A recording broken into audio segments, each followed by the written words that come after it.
If you're not exhausted, you're not working hard enough. Sound familiar? In today's hustle-driven world, students are taught to glorify burnout, to study harder, sleep less, and push through pain. But what if the real secret to academic success isn't grinding non-stop, but knowing when to stop?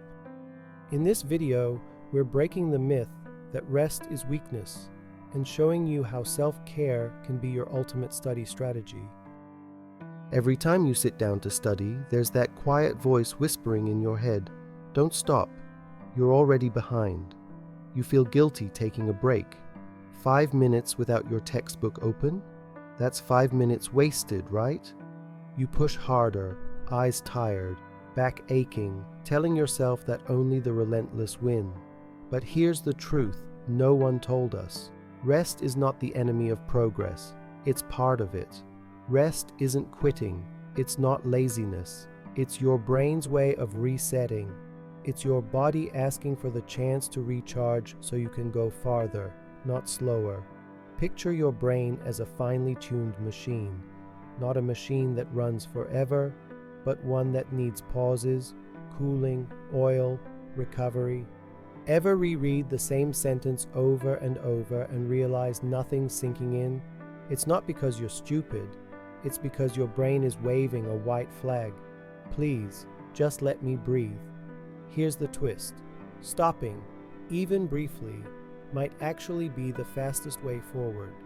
Scientific studies back this up. Strategic rest improves memory retention, comprehension, and focus. But more than science, it's about permission. Giving yourself permission to stop without shame, to breathe without guilt, to sit still and know you are still moving forward, just in a different way. So the next time you feel drained, don't fight it. Don't push through the fog like it's a badge of honor. Pause, breathe, rest. Not because you're weak, but because you're wise. Amid the chaos of deadlines, exams, and endless to-do lists, we forget one simple thing: ourselves. Our tired bodies, our overwhelmed minds, our anxious hearts, beating under the weight of expectations. We wake up drained, rush through meals, if we even eat, and burn the midnight oil just to feel productive. But here's a question worth asking. Is this truly the best version of you? The one who's meant to understand, create, and grow? Chances are, not really. Self-care isn't a luxury. It's not wasted time. It's not a reward for when everything else is done. It's the foundation, the base of everything. Because the student who doesn't sleep well can't focus well. The one who skips meals runs on empty.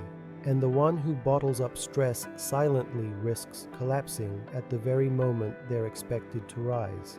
But self-care goes deeper than sleep and hydration. It's the courage to name your feelings, to say, "I'm tired," without fearing judgment.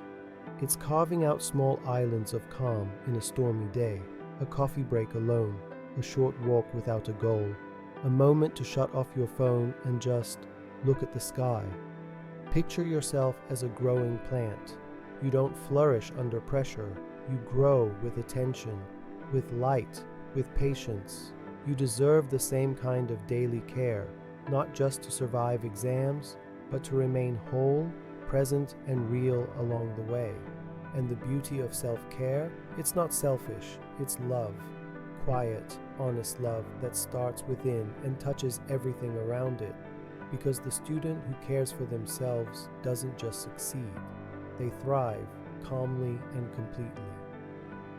No one may have said it out loud, but you felt it.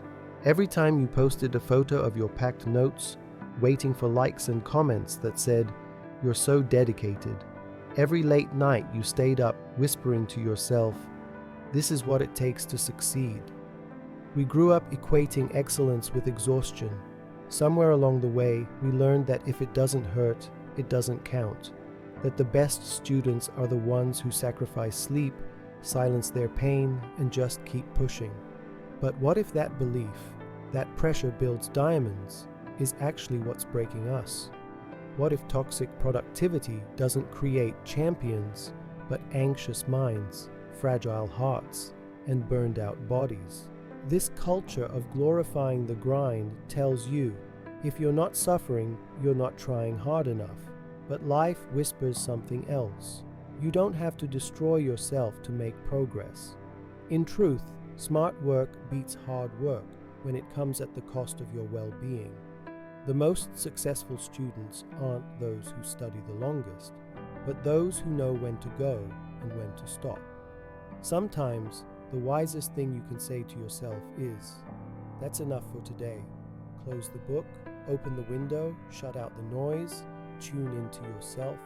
Stress is not a badge of honor, and every time you put your health last, you'll pay for it later, in anxiety attacks, breakdowns, or simply the loss of motivation.